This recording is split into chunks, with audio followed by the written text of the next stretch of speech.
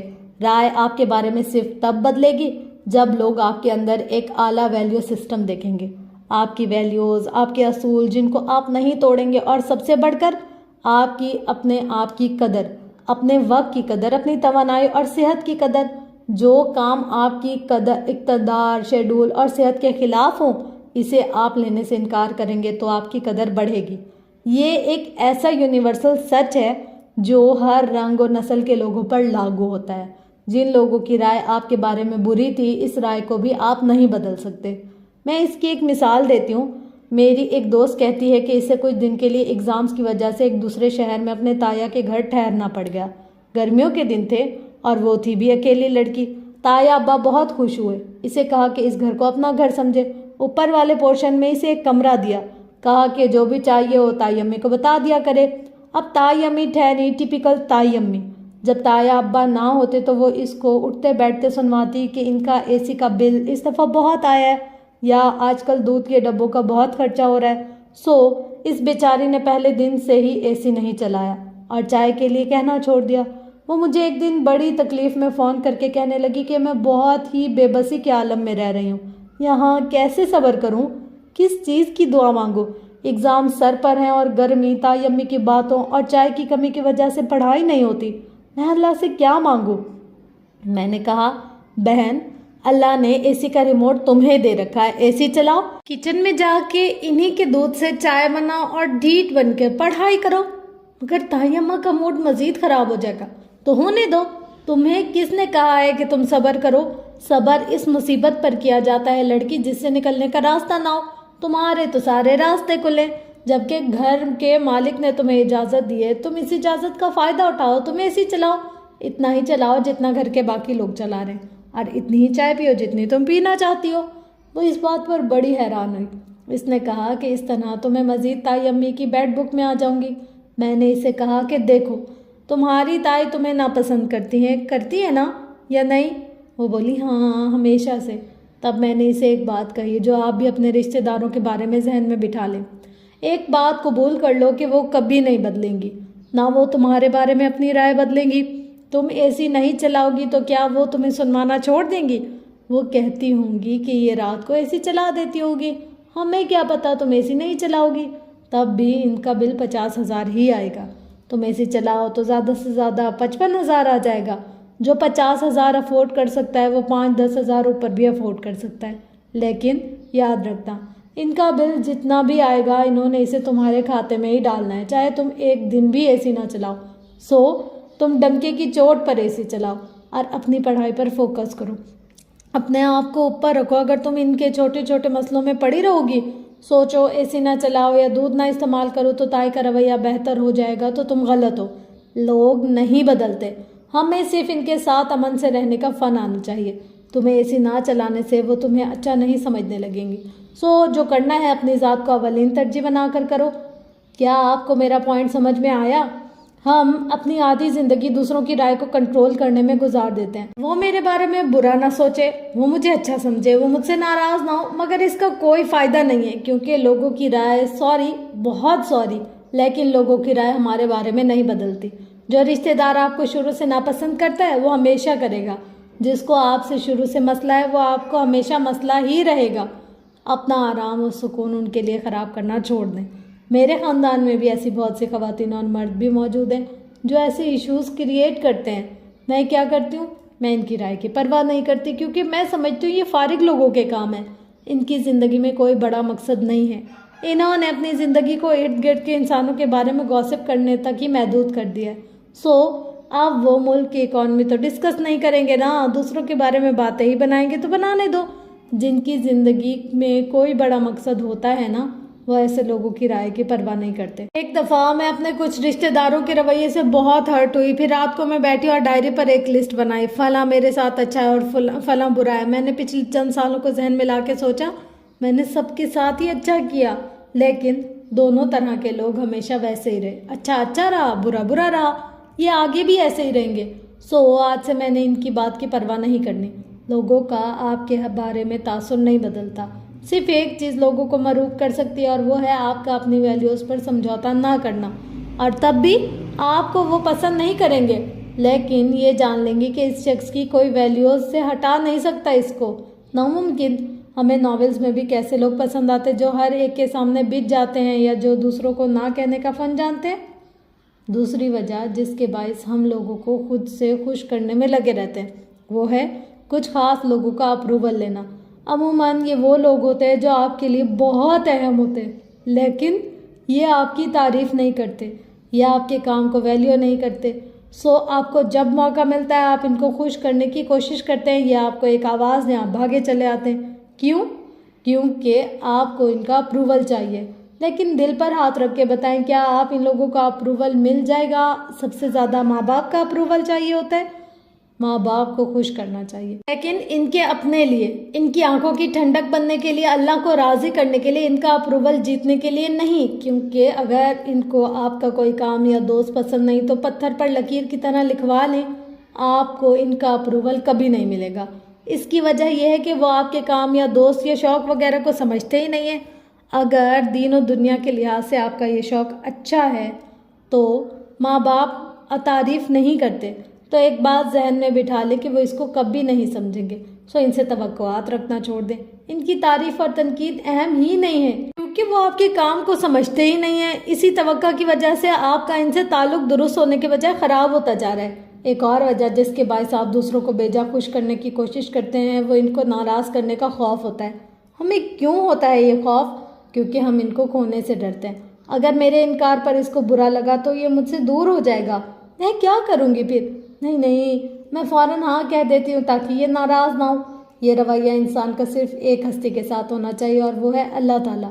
ہم لوگوں کو خوش کرنے کے چکر میں ان کو اپنا خدا بنا لیتے ہیں۔ ہم ان کو انکار نہیں کر سکتے، حالانکہ صرف اللہ تعالیٰ ہے جس کو انکار نہیں کیا جاتا۔ اللہ ہے وہ جس کی پکار آئے تو اپنے سب کام چھوڑ کر اس کی طرف لپکا جاتا ہے۔ اللہ ہے وہ جس کا کام کرنا اولین ترجیح ہونی چاہیے۔ ہم جب انسانوں کو اپنے دل میں اللہ کا مقام دیتے ہیں تو ہم غلط کرتے ہیں۔ پیپل پلیزنگ اس لیے بھی انتہائی نقصان دہ کیونکہ یہ آپ کے دل میں خدا کا مقام لے لیتی ہے۔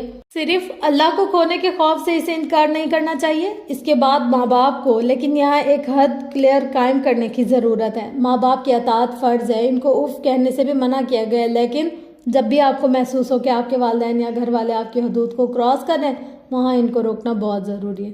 یہ بات ماں باپ کی اطاعت کے خلاف نہیں ہے۔ ایسے ایک شخص امام احمد بن حنبل رحمۃ اللہ علیہ کے پاس آیا اور کہا کہ میرے باپ نے کہا کہ اپنی بیوی کو طلاق دے دو۔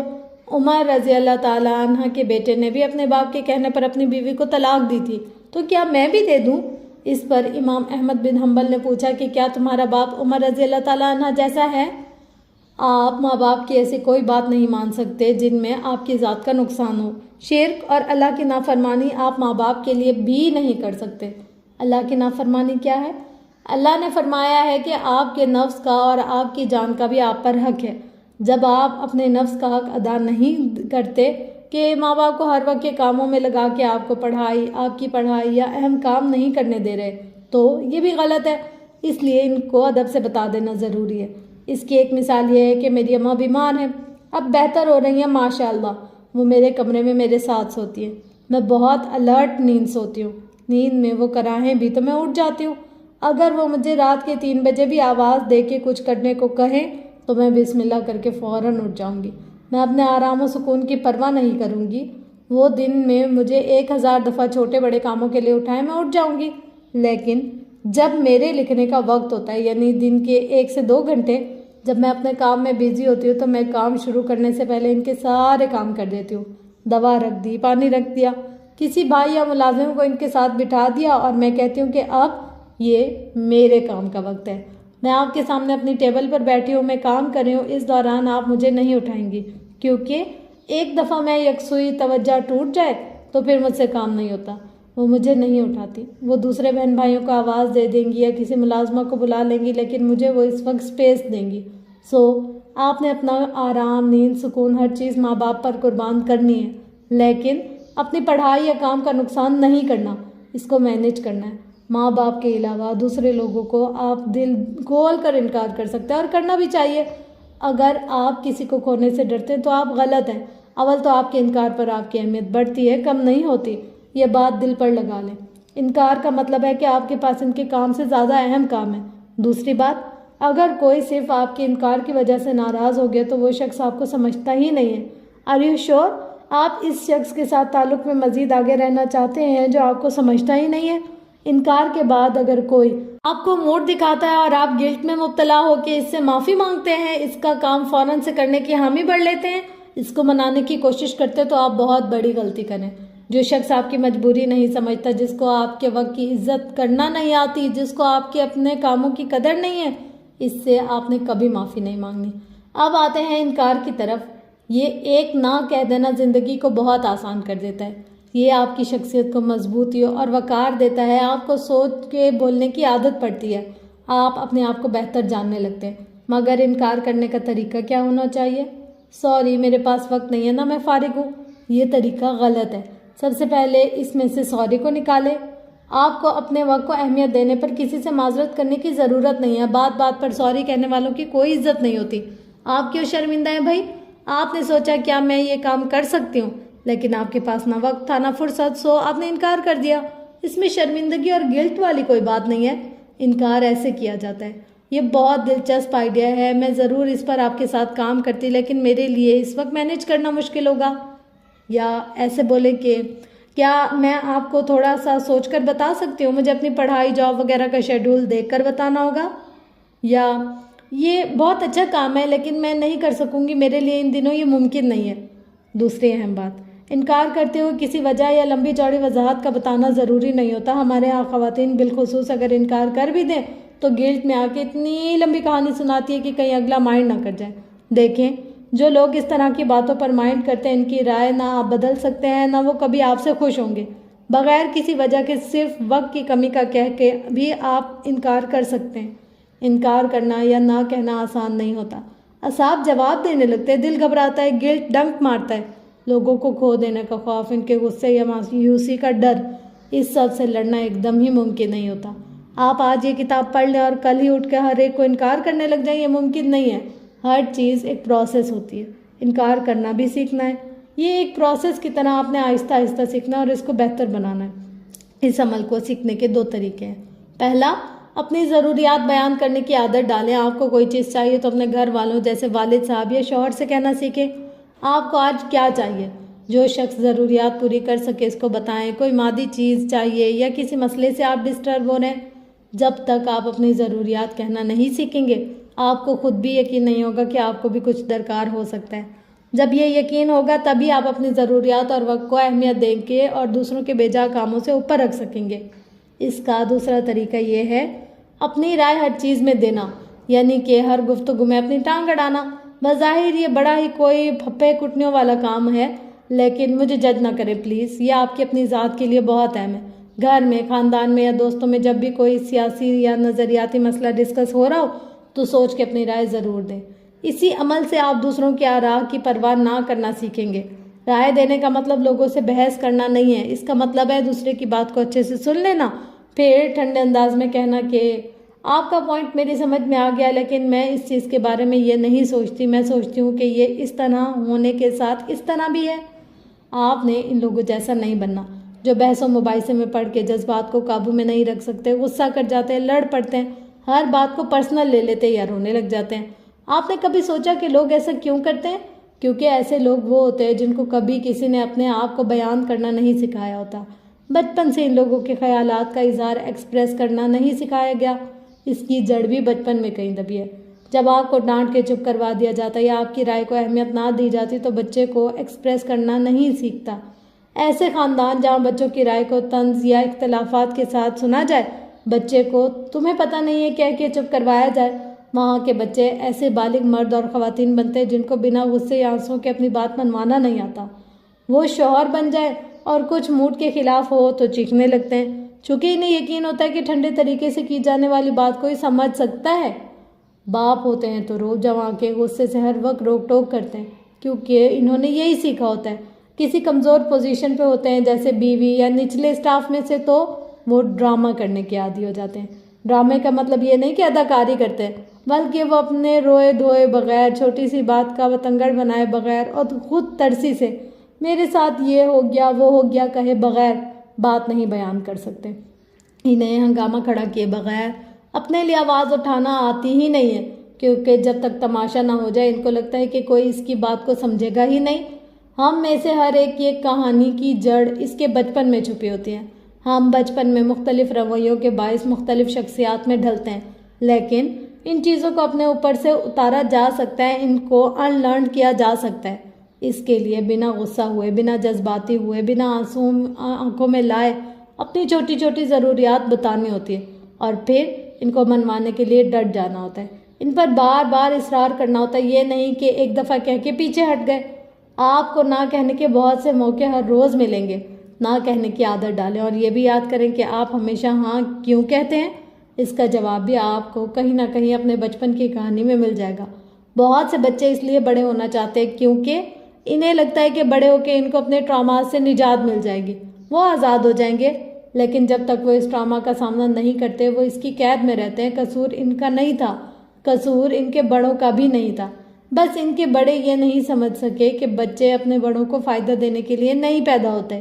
بچے اپنے خاندان والوں کی ملکیت بھی نہیں ہوتے. بچے مستقبل کے ہوتے ہیں. جس دنیا کے لیے بڑے ان کو تیار کرتے ہیں، ان کے بڑے ہونے تک دنیا وہ نہیں رہتی. یہ ہماری پوری نسل کا ڈرامہ ہے اور ہمیں اس سے جاگنا ہے.